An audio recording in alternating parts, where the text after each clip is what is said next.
Welcome to View from Left Field, where we analyze and discuss the weekly news.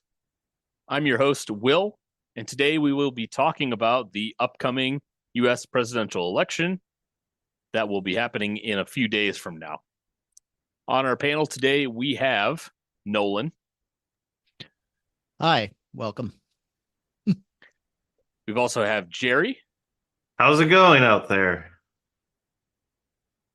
We have Tex. Hey, everybody.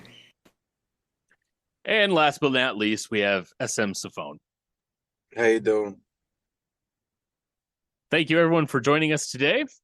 And we're just going to get right into this. So the election's coming up in just a few days on November 5th. And as of right now, the election as we know it, or as it's being painted as, is going to be the most important election of our lifetime. As it is always. As we've been hearing the last 3, 4, 5 election cycles. I remember Mitt Romney being the worst thing for democracy. And, I do remember this happening earlier in the year when this is back when Joe Biden was still going to be running for president, and just the lack of enthusiasm that we were going to be going to another election between Trump and Biden. I mean, I did not hear a single person that was excited about the election. There were a lot of people that said, well, we just need to roll up our sleeves and vote for Biden again because, Trump is the worst thing since, worst thing in history. But, I think as we're seeing that now with it being Kamala Harris going up against Trump, and I don't know how all of you feel, but it really does feel like that not only is Harris honestly unpopular, I feel, with a lot of people, but it does feel like the Democrats are really trying to hammer down on people with the whole this whole rhetoric that if you vote for anybody that isn't Harris, you're voting for Trump. And I know we've heard this a lot of times in the past. They use this all the time, and they always say, well, do you want Trump to win, as kind of their excuse for this. But it really does seem like it is increasing. I feel like the Democrats are getting desperate.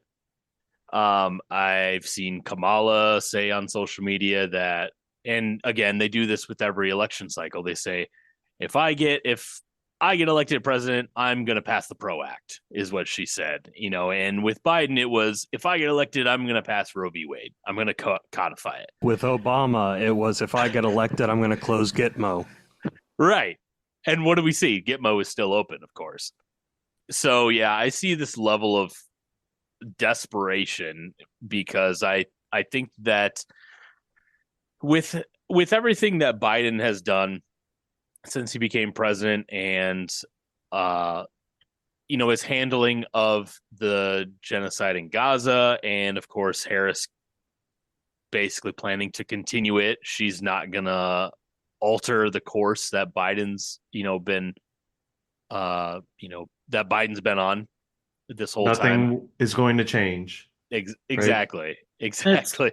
Harris won't change U.S. policy on arming Israel, and stresses that need a hostage. Nothing will change. Just the same rhetoric. And it's really amazing that back in the 2020 primary, Kamala got last place in her own home state of California in that primary. And then suddenly the fix was in. Joe Biden was elected president. They picked her as the VP. And in those brief moments where it was still Trump and Biden, and right after the assassination, like, Trump soared, and then he kind of dropped. They got Kamala in. She kind of soared briefly, and then it's dropped again. There's no real enthusiasm behind any of these candidates here. It's surprising, too, because in the past, Trump has been the one who had the most fanatical supporters. And he was bringing in a lot of new people who are not super politically engaged. But I think that his momentum is running out a little bit on this third run. People are not as excited about Trump as they used to be, except for the true believers who have been riding with him the whole time. But I think that new people are not really interested in joining this political movement he's created, because it's seen as the Democrats quite accurately painted it, weird. They're a bunch of weirdos. Well, and Which also, one are the weirdos? the Right. vice president picks have not been helping that either. Either JD Vance or even Tim Walz at that point. People saw the VP debate and were like, Tim Walz doesn't really seem up on stuff. And then, of course, JD Vance is just an oddball. Not according to the Wall Street Journal. I think they published that JD Vance has a better argument for Trump than Trump does, because we know the way that they want to see it. But it is kind of just I'll be glad when it's over, as we all are, just on a day-to-day basis, seeing a lot less commercials. And the commercials are, I don't know what in your home states, are just wildly racist. We had people running on the Republican side that they would have like a speaker speak entirely in Spanish, saying that this guy is going to deport all of them. It's just wild things that I would never have imagined to see when I was younger. But here in Texas, Colin Allred, running for Senate against Ted Cruz, is running ads promising to keep, quote, boys out of girls' sports, an obvious piece of anti-trans propaganda. Yeah, right. And I see that here in the great state of Missouri, where, it's Lucas Kuntz say he's going to be tough on the borders. And the borders is just such a big issue. Once again, when I was younger, I don't remember this being a big issue. My understanding is immigration is going down, not up. Illegal immigration as well. So why is this such an issue? And I really see it like this false dichotomy of the Republicans and Democrats making it an issue. It's their scapegoat issue, is what I've seen. Yeah, and I remember seeing a video that was kind of stitched together and it was Kamala Harris at what I assume was the DNC and then Trump at the RNC. And it was, their opening of their speeches and then different points throughout their speech where they're trying to, say important things, like, oh, this election is so important. And, it's funny seeing it cut up and seeing them talk back to back, because you see, like you mentioned, like on the border, Trump and Kamala say almost word for word the same thing, where they act like, well, we got to be tough on the border. And like you said, it is a scapegoat issue that they use a lot of times. And Absolutely. Yet the rhetoric is so dangerous to undocumented immigrants in this country. Axios reported that a policy proposed by former President Trump to round up and deport undocumented immigrants, even if it requires using military-guarded encampments, overall, between both political parties, is showing 47% support for concentration camps. Wow. Interactive chat right now. I have immigration may be a code word for racism for the RNC. Yeah, I absolutely agree with that. Just how, states' rights has been a code word for racism. Things like this, and it has worked. And I don't think the DNC or the Democratic Party really cares to fix the issue. They can run on it too, that they're the pro quote unquote immigrant party, but they'll be tough on crime and tough on the border and whatnot, which I don't think people understand the difficulties of breaking up families, like what that actually materializes is. And, this didn't go down with Obama. Obama triangulated on immigration as well. They called him, I guess, the deporter in chief. And that's why they can do this, because they know it becomes an issue that they can both run on. And it's honestly just a fundraising pitch for both. One time, throw up the "I'll tough on crime," throw up the "I'll be tough on immigration," whichever at any point. Yeah, I mean, even talking about tough on crime,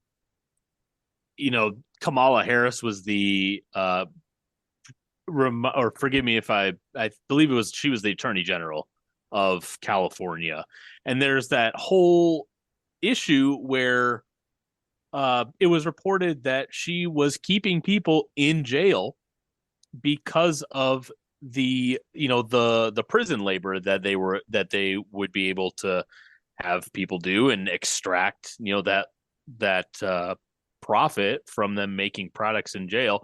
And I remember when her office was questioned on it, or they were asked, why are you keeping these people past their sentences in jail? And she acted like she had no idea that it was going on, or that she said, oh well, I didn't know that was going on, type of thing. It's just like kind of a typical deflection that she used. But you're talking about it's the tough on crime issue. you know we've seen for decades now the Democrats are always pushing to the right. They're always trying to appeal more to the right. And when we've seen that in their policy choices and in the speeches they give. I mean, to me, it seems like Kamala Harris might as well be like almost a neocon, by the things that she says. I And I also love know, how she's I think marijuana should be legal, but not as much as I like throwing people in jail because of it. Once again, I go back to right? Obama. I think after his presidency, he had an interview where he said, I find myself closer running, legislatively or my administration like um, Ronald Reagan, the neocon. Wow. And it's like they're the new Republicans as the Democrats, and the Republicans are, all over from extreme right-wing neo-Nazis to neocons. I mean, or libertarians. Even the neocons have been mostly pushed out of the Republican Party as it exists now. People like Liz Cheney and Adam Kinzinger were both shunned for standing against the insurrection in 2021, and they got completely exiled from their party as a result. Yeah, and kind of a last point on both of the candidates is that neither of them are pushing for peace anywhere.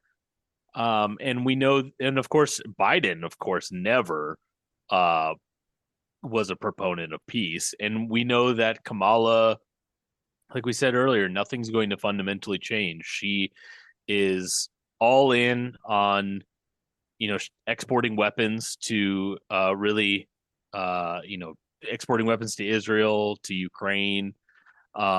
So really, both of these candidates are pro-war candidates. And when we remember Tim Walz, is that in Minnesota too, he even approved new weapon manufacturer subsidiaries to come to Minnesota.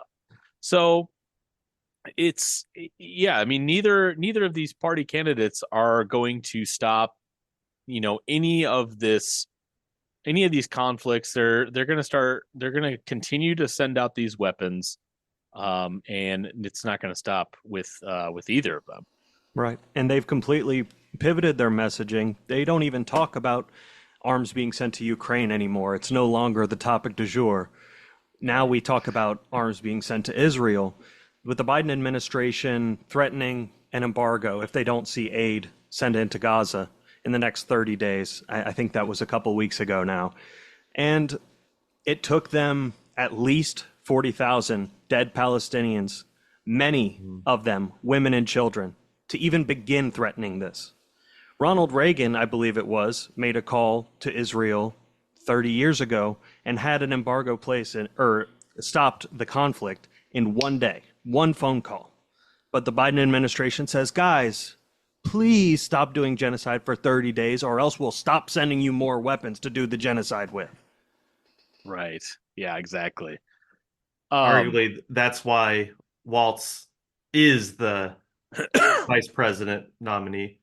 I know there is a bigger Arabic and Palestinian constituency in the state of Minnesota. I think that was one reason why. And that's a big state. That's a swing state. It's one of the states that will determine the election. I just see him as a very weak candidate. I mean, there weren't any good choices, to be honest. But yeah, He has a few good, strong points that I think also helped choose him, like the free school lunch program in Minnesota was a wonderful policy and a wonderful photo opportunity with him having all the kids smiling around his desk as he signs it into law. I think that really helped push him into this position as well. Well, what no one talks about with that is that's the efforts of the legislature here in Minnesota, which has a supermajority on things, and all the progressive legislation that's been passed was because of them mostly. Walls just mostly sat on the side while all this was going on. Meanwhile, St. Paul's approving a $1 million grant to one of the subsidiaries of Lockheed Martin to open an office here. There's a huge General Dynamics plant up in Plymouth. And the state of Minnesota itself has a lot of money invested in Elbit Systems, which is that AI chip manufacturing that's making weapons for the Israeli army. So it almost seems like Tim Walz has just been like a left flank or a foil for Kamala Harris. And for me, at least, the most revealing thing was the VP debate, where basically there was nothing they really disagreed on. And no one's talking about that. It's nuts. But he's relatable because he has a nice, comfortable Midwestern accent. So, yeah, and something else I wanted to talk about as well, while we're talking about like Tim Walz, and one point that I saw people say over and over and over again with Walz is that he's been a union member for X amount of years. And so they say, look at that, he's a union member, he's pro-worker, he's in Minnesota, he's done all these things with his union and this and that, and it reminds me of leading up to this election, so many of the unions have been lining up to support Kamala Harris. I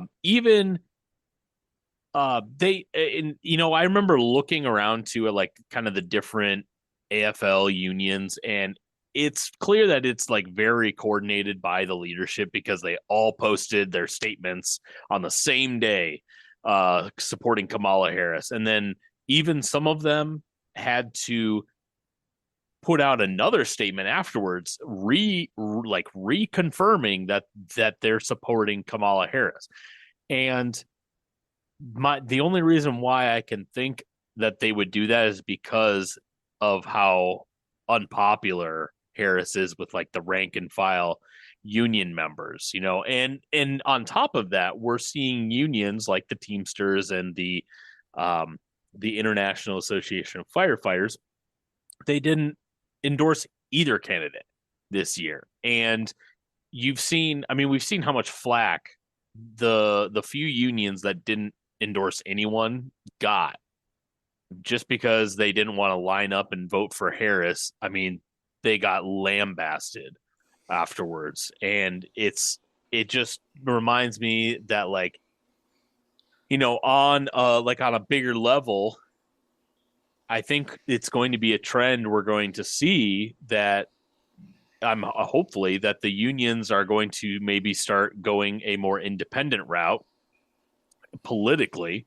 And I think that will lead to just a different dynamic politically in the country, because if you don't have all of the AFL unions lining up to endorse Harris, and you can actually create some type of coalition or whatnot with these different unions, it'll be interesting to see what'll happen. it reminds me because we saw it was a bipartisan effort to prevent the railroad strike that happened a few years ago. Both parties have failed the working class in that sense, and they're leading the way and starting something independent, a third party perhaps, but whisper of a dream right now. But it's something that I think, yeah, they're going to get attacked constantly from both parties and mainstream media. It's a very interesting prospect that unions are playing such a large role in this election. They're being talked about in the news very often. I think it's a sign of the growing level of class consciousness among American workers. They're realizing the power that they have politically, and the Democrats and the Republicans recognize that. And it's scary, and so that's why they're trying to capture the unions as fast as possible, the Democrats, and trying to pressure unions that are not choosing a candidate into aligning and falling in line. And I see it, at least locally. My local newspapers will talk about the union efforts, and I think it's great. And you just don't see that on like a higher mainstream media, whether maybe it is on a more local level for the New York Times, but I don't see it there. I don't see it in the Los Angeles Times or Washington Post to the extent that I do in local politics. So there's something there. There's some definitely labor grassroots movement starting. That is promising. Like it's not all gloom and doom, I think. Right. When we talk about the independent unions being attacked, by the Democrats, I mean, look at the amount of effort that the Democrats have gone to attack, like, people like Jill Stein as well. I mean, they even a couple weeks ago, they started running ads about, I don't remember what the wording was exactly, but they started to actually run ads like on social media. And we've seen now Democrats also vocally saying that if you vote for Jill Stein, that's a vote for Trump. Or they'll say, like, if you want real political power, you don't vote for Jill Stein. They say, they use a lot of these different, like buzzwords, especially like AOC. AOC about a month ago, she was doing like a live stream or something like that. And I think someone had either asked a question or she was responding to something where she said, well, Jill Stein is a very unserious candidate because look at how long she's been running and how much progress she has. Like, she hasn't built any power. It's like, well, of course the Greens haven't been able to do much because the Democrats always sue them off the ballot in a country to prevent people from voting for them. Yeah. Which thankfully, this year I've seen a little bit more effort, or at least I've seen more of that being overturned. So I think it was in Georgia that the Green Party was able to overturn that so that they are on the ballot actually this year. Now, I know there are some states where, like in my state that I'm in, the Green Party didn't really go out and collect ballots to get Jill Stein on the voting ballot. So unfortunately, she won't be on the ballot here, but it goes to show the amount of effort that the Democrats are willing to go to just to keep like a tight control on it just being the Republicans and Democrats. We've seen this in 2016. Who did they blame Jill Stein 2016 for Hillary's loss? Yeah, I mean, she was just not a popular candidate. She lost to Trump. All this in 2000 where they blamed Nader. It's nothing right. But I've kept doing this. You gave us the right to vote, and you're saying that you're shaming us already into voting for a particular candidate. I have my own criticisms of the Green Party. I'm not voting for the Green Party because it's like I think they're going to win. I don't think they're going to win. It's that kind of there's power in running and actually running on issues. That's why people and you would hope that your candidates would actually adhere to what they're actually saying so they could get your vote. Instead, let's just shame people for even considering voting for them.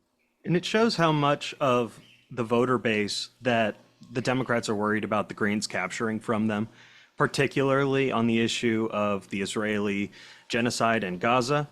40% of Muslims back Stein in Michigan, according to a poll from, I believe it was CARE. The uncommitted national movement is not going to back Harris. It's also not going to endorse a third party candidate, but they do outright say they oppose Trump because they believe Trump will accelerate the genocide. However, that's why they're sending these faux progressive attack dogs like AOC, who are viewed in the public eye as progressive, and many people who are on the left kind of still view them with respect and maybe listen to what she has to say. That's why they're using her against Jill Stein. And they're not sending, Nancy Pelosi, for example, to go campaign against her. Yeah, they bring. Oh man, I That would forgot be dead AOC's. I forgot AOC's nickname. I thought she was kind of like Nancy Pelosi's like second hand, or what did they? I think They're definitely AOC grooming her called to her be- Mama Bear or something. Like there was a joke. Ew. Her.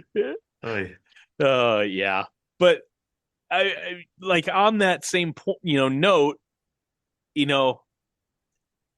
I think the Greens are definitely more in the public eye this year than I've ever seen them before. And, especially like in 2016, I think I maybe saw a little bit of the Green Party, but like not as much as I've seen them this year, which, I think it is good that they are getting so much attention for a few different reasons. Not only are they providing people an alternative outside of the Republican and Democratic Party, which, I don't think I might not agree with Jill Stein on every single issue. I mean, her program is enormous. I don't know if you've looked at it, but I will say there are a lot of things that I think she does get very right. And I think as some of the other organizations have pointed out, she is objectively the most pro-worker candidate that is running right now. I mean, compared to Trump and Harris, that's an easy win for her. But it also sets up, even after the election, it sets up kind of like a starting foundation to build an anti-monopoly coalition of sorts, something that people can rally around and they can work in, that is not the Democrats and the Republicans, something that actually gets people excited about politics.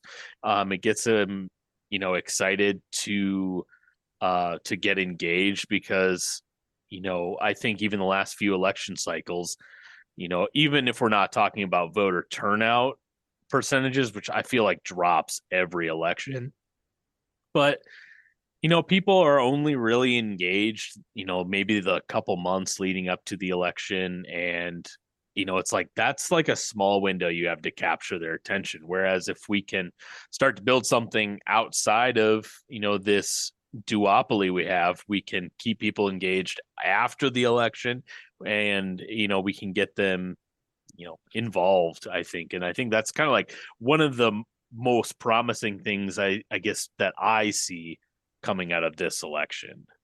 It's going to require a lot of meeting people where they're at and helping them on the policies that they really need.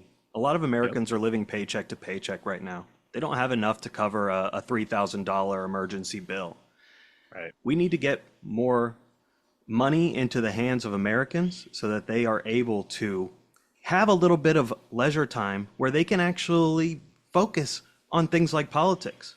If you're struggling to know where your next meal is going to come from, you are not going to be spending any of your time, any of your energy chasing political goals. You won't have any left. Yeah, I agree, and that's definitely a good point to bring up. Yeah, I mean, if you don't even know where your next meal is coming from, that's kind of all you're all you're thinking about. You don't have time to, get involved in, different areas of politics. Yeah, definitely a good point. And also About address that. the rising cost of living for everything. Mhm. Like a general loaf of bread, which maybe 20 years ago would have been like $2 at the grocery store. That's now $5. And we want to also talk about rising costs of everything more in the form of not let's give more subsidiaries to all the big businesses and agriculturals to drop everything. Let's actually Right. have a serious conversation about price controls because Richard Nixon in the 70s put some in and basically said, if we find anyone that's raising prices, we'll throw you in jail. And even during the oil crisis, like magic, prices stabilized and went down because, and you look around at the news, no one wants to talk about how the rising cost of living may or may not be associated with all the big businesses colluding on prices and raising it because they can. Yeah, and how many, when especially like home ownership. I mean, That's it. the couple gigantic companies, like BlackRock buying up houses, you know, which also causes everything else to go up.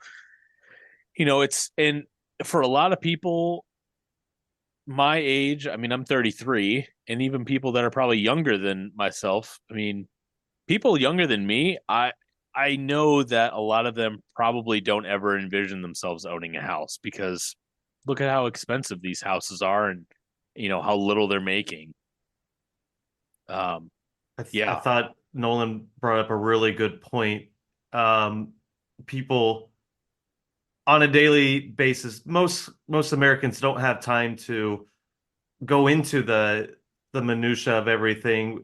Calling Trump a fascist is one thing, but people don't. A lot of people don't have the time to go into the history. And I see Trump and the people around him as a problem, fascists, yes, included. That is unfortunately not what's on a lot of people's minds. People like us can afford microphones and time to discuss these issues. It is definitely on our mind, and I feel like maybe well, that's one reason why we have this podcast is to bring that message to people. But um, we don't get the whole issue about the companies actually colluding to create prices, and that's keeping people down. And I don't see anything like that on my ballot measures. The best I saw was raising the minimum wage to $15. Great. That's a start. But and I think that will get people involved and that will push and change election results. But it's not what is ever on the ballot. And if it is, it's just platitudes. Like I said, $15 is not enough to really survive in Missouri even. Um, $15 was the promise 10 years ago. yeah, right. yep, yeah. I Even then, think the candidate especially. was like, oh, I think 12 is fine. I So mean, yeah, I think recently I don't remember like what Jill Stein's I want to say hers was like $25 minimum wage. Don't quote me on that, but I know I have seen that number a few times where people have now, like you said, 15 is just lagging so far behind. Um, and that was even something that a couple of years ago I remember seeing where, it's like, well, of course now, you know, places are going to pass $15 an hour because it's just I feel like this day and age with how expensive everything is, it's like $15 an hour in some places can feel like almost like a hollow victory, because it's like, oh great, I make a $15 minimum wage, but my apartment still costs me $2,000 a month, kind of thing. Um, so yeah, I think that number definitely needs to be like looked at, and it, definitely needs to be raised up. And It also yet needs to Kamala's go, not talking about it. and it also needs to go beyond just raising that. We need to talk about let's keep it adjusted to inflation. Let's also Yep. get rent controls in because you raise the minimum wage, suddenly landlords will be like, "Oh, there's more money I can make." Guess what? Yep. Your rent now goes up $300 a month. Right. Oh, how much more are you making a month? $300? Wow, what a coincidence. I think the price It's- controls point you bring up, Nolan, is really interesting too, because it shows that when there's political will, it can be done. But there is no political will because there's no pressure on the major parties to take any action on this front. I was just thinking about Andrew Yang and his ideas of what was it again? $1,000 every month. Is that universal based income or Yes, but without any context of, well, yes, you can raise the prices of everything then. Of course, your landlord would love, they probably would support universal income. But I was just thinking in my head, well, wonder what Andrew Yang would do in this situation. I'm gonna go grift off a third party that goes nowhere. Where is that where he went? Where? Oh yeah, the future party or the next party? was it Forward? Party? Forward. That's right. I remember his slogan was like, not left, not right, forward. Enlightened centrist incoming. Right, yeah. I remember seeing some of his ads at that time, and I was like, "Oh, brother!" Like,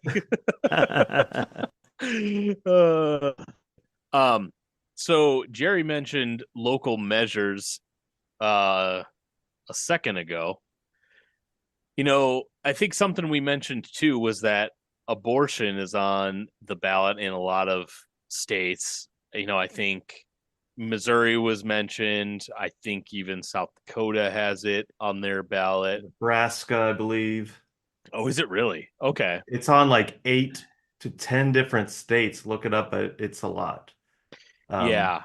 And it's funny that so on our ballot measures, they give a pro and a con for like the measure. It'll say like, oh, here's like the argument for it, here's the argument against it, and then they'll also tell you like who wrote it or like where it's coming from, kind of thing.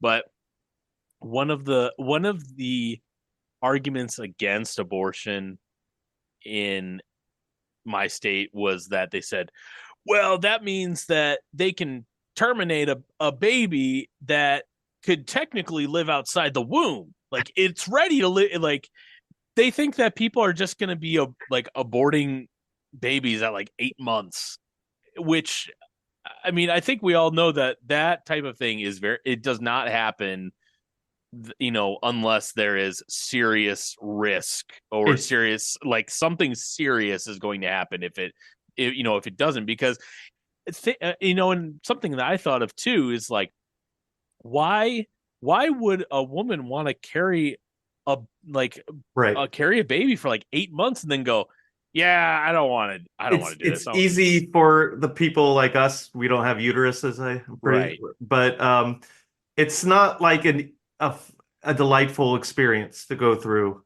Yeah, for anyone. definitely So not.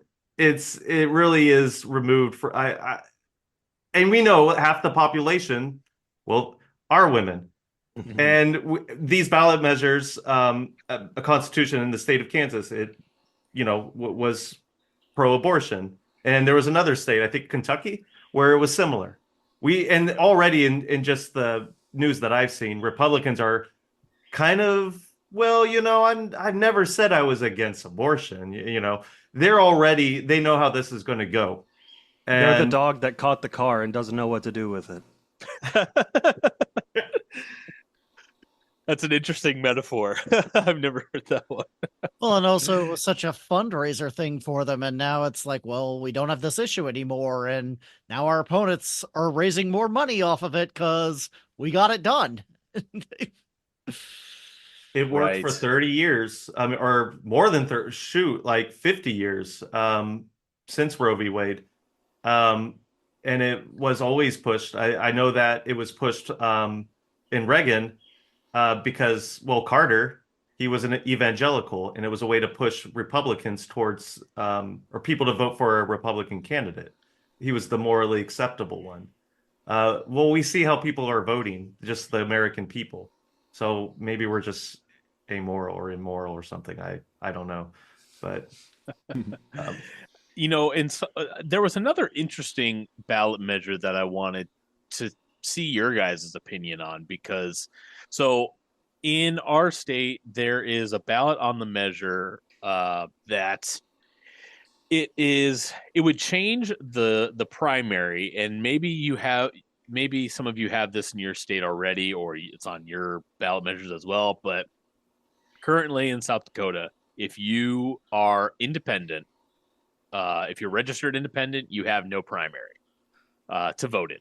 So there was a measure brought forward that said, okay, we're going to change it to where it's an open primary, and the top two people that get the most votes would go into the runoff election. Basically, is how that is how it is worded. So and I've seen people say, well, that means it could be two Republicans, it could be two Democrats, two independent, whatever.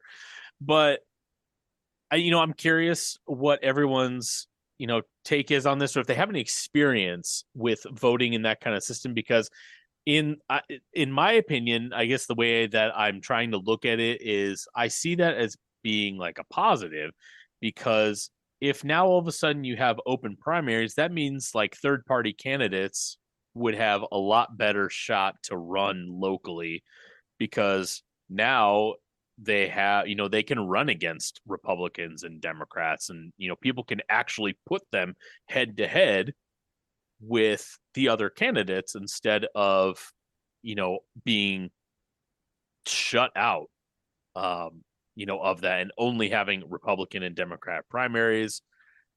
So yeah, I was kind of curious what people thought of that, or if anyone here remember the governor of California? Schwarzenegger. I think he's the reason. That's the reason why he became the governor, because they have a very similar system. I think they call it a jungle election. Is that what they call it? And I don't know, because I think it might backfire, and you get two candidates that are like maybe you have a good candidate in the runoff election that is more progressive, but then maybe more conservative, like Republicans are going to vote for the more conservative Democrat is a possibility. And I don't know in the state of where you are how that would play out, but that from what I've seen, that's why you had the governor, the governator, become the governor is something. It's something to think about. I haven't really thought about it too much. I was going to mention in Missouri, they actually have an amendment. This is a very odd amendment, the way it's worded. It's compiled. Actually, I have it here in the Star for the Great Kansas City Star. It says, Amendment 7 would ban ranked choice voting in open primaries. But it doesn't just say that. It says also they will codify in their constitution that illegal immigrants are not allowed to vote, which doesn't need to happen because it already is illegal to vote. So Right. they're bringing both points in on the same amendment clause, which I think is very odd. It's very tricky. It's just an attempt to force a limited ability to vote. Exactly. They want to limit democracy as much as possible. That's right. Exactly. Also, Because on the right. immigrant voting part, for federal elections, it is illegal. There are some localities where there's more legal room where it's not technically illegal for someone. You just have to be a registered resident of that county, municipality area, and that does not affect immigration status. But it's only by law, it's only federal elections technically that is the one to illegally vote in. And this goes back to immigration, and maybe Texas Red, you can chime in on this. But Missouri, I look at a map of the U.S., it's not next to the border. Yeah. And it's such a big issue here. That's why it is worded that way, I think, because that is that is the issue of this election, even for non-border states. You even have primarily Hispanic communities in South Texas that are staunchly Republican, staunchly anti-immigration. And it's a result of this propaganda from the mainstream parties and the mainstream corporate media that if people come to America from another country, they're coming here to hurt you, steal from you, and eat your dogs and cats, apparently. It's really sick, if you ask me. And it fosters a sense of hatred between people of different races, which is horrific. It is the most awful thing that you can do. There is such an individualistic mindset in this country of, well, I got mine, so anyone else who's coming here, well, they're probably going to come take what I got, so screw them. Um, and it just tears communities apart, Hmm. tears us all. Absolutely. Yeah, Sadly, another big one in South Dakota is the it's referred law 21 is what it's called, and they there has been like a lot of buzz around it. I guess from both kind of sides of it, but my understanding, so this is how the ballot measure actually reads. It says a referred act to provide new statutory requirements for regulating linear transmission facilities to allow counties to impose a surcharge on certain pipeline companies and to establish a landowner bill of rights. But how how a lot of it has been framed, at least for the people that support that referred law, is it's almost like a pro pipeline bill is what it is. So the people that say that we should vote yes on this, they say, well, think of how much money the pipelines are gonna bring in for XYZ. And I think I even got like a text the other day where they said, well, they're gonna have to give money to schools and they're gonna have to do all this Think stuff, of but how like, much that is bills those pipelines will have, and it's not like Washington State so, recently forced a pipeline to charge $40 million fine because they were illegally passing a pipeline and oil through indigenous lands. right. what I think is odd is it's will create a landowner's bill of rights. I'm pretty sure landowners already have a bill of rights. It's called the Bill of Rights. And I think it's already in there that, what was it? Let me see if I could find the actual wording, but it's like the Fifth and Fourth Amendments of the U.S. Constitution protect the rights of landowners by prohibiting the government from taking private property without due process of law. Right. So I don't. That's good enough. We don't need another Bill of Rights for landowners, unfortunately. Yeah, to me, I feel like the if that were to pass, it really feels like it opens up the state to just a lot of pipeline business. They want, because there is a lot of land out here. Uh, a lot of farm fields and whatnot, and it just seems like they want to open up that land for more extraction, really. I mean, that's really, it feels like that's what it boils down to. Well, of course, They want to sell all the land to the highest bidder, which would of course be all of the oil companies. Of course they would have all the funds to be able to buy up however much land they would need in the state. So yeah, I'm very skeptical about it. Well, of course, and let's give some more rights to these giant energy companies and other corporations and speculators to buy up more land. Meanwhile, if you're a homeowner in one of the areas that were destroyed by hurricanes recently, FEMA's underfunded by 9 million, except we've got billions to go to weapons abroad.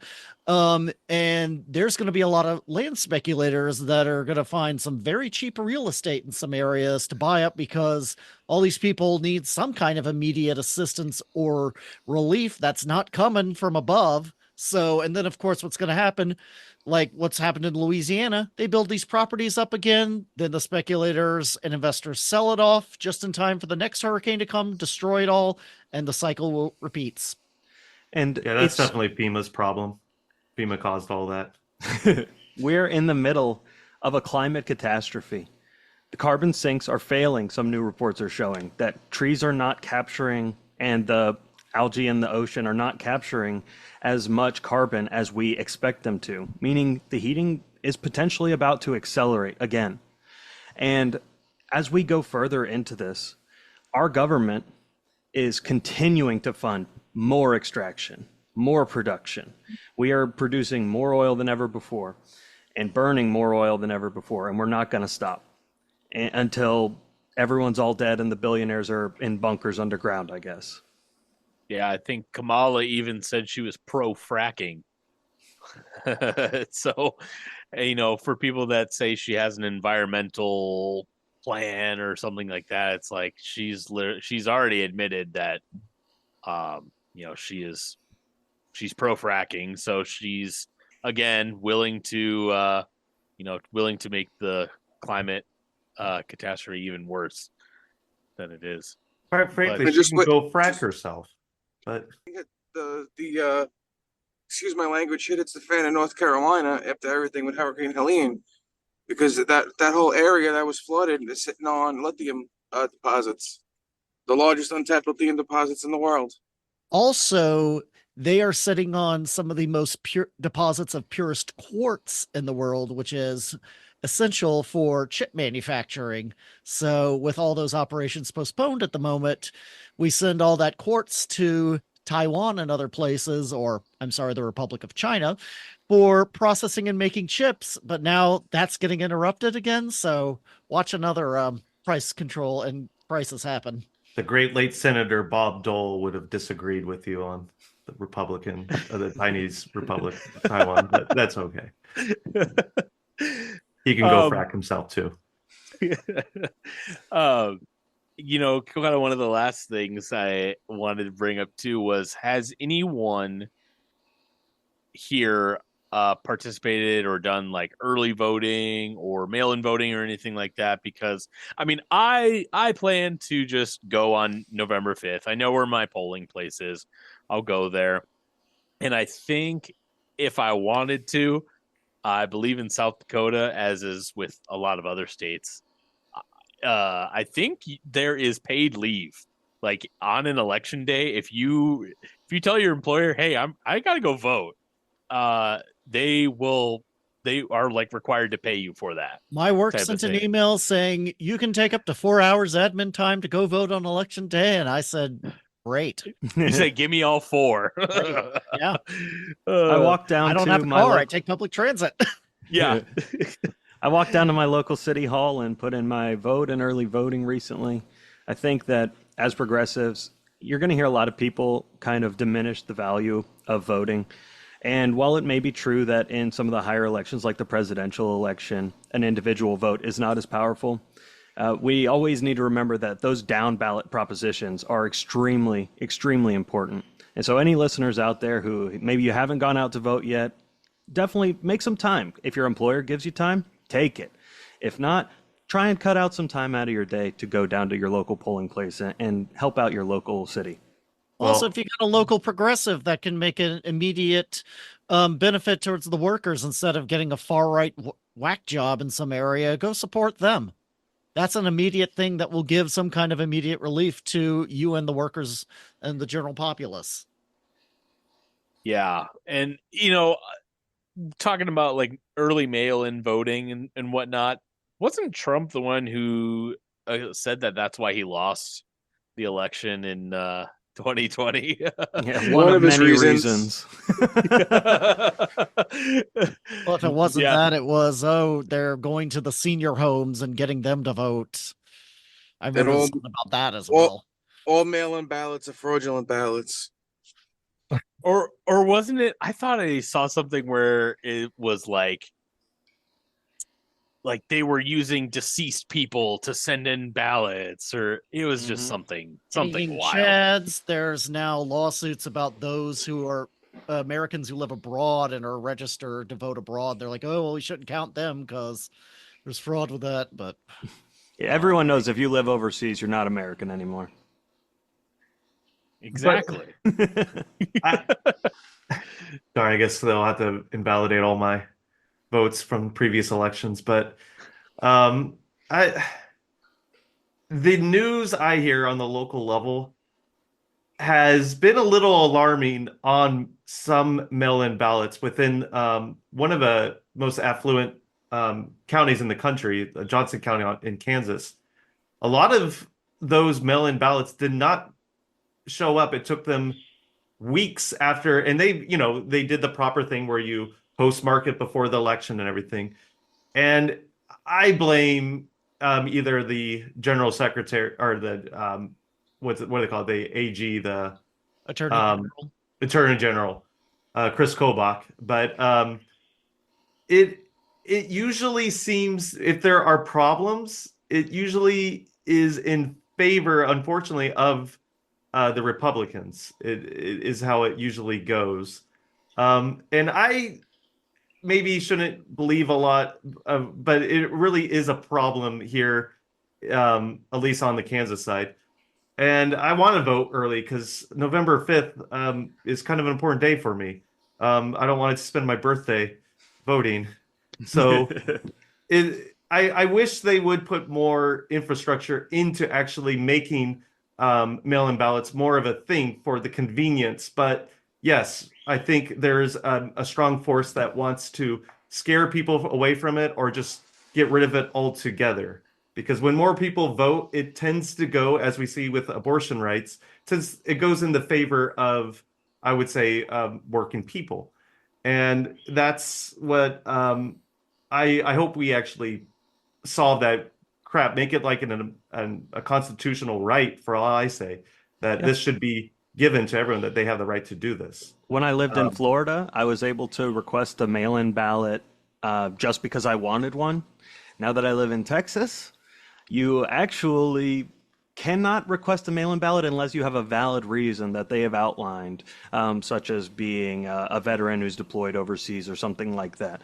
Otherwise, you must visit your polling location in person. And think about how many people that is discouraging from voting. That's a form of voter suppression that I think a lot of people kind of discount. They don't think of it as voter suppression, but it really is. And Well, especially if you think like if if people are disabled, I mean that think of the amount of time that they would have to carve out of their day to get transportation to a polling place and do all that. It's a lot of planning on the individual person to do that. So Sorry, yeah, I mean, Greg Abbott said I did it myself. You can do it too. right. fly But- him in to go vote or something. I'm imagining his wheelchair now has little helicopter blades on it. That's how he gets around. Oh, boy, Oh man. deporting. Oh, okay. Yeah. So I would recommend to go vote early. It's just I know everyone.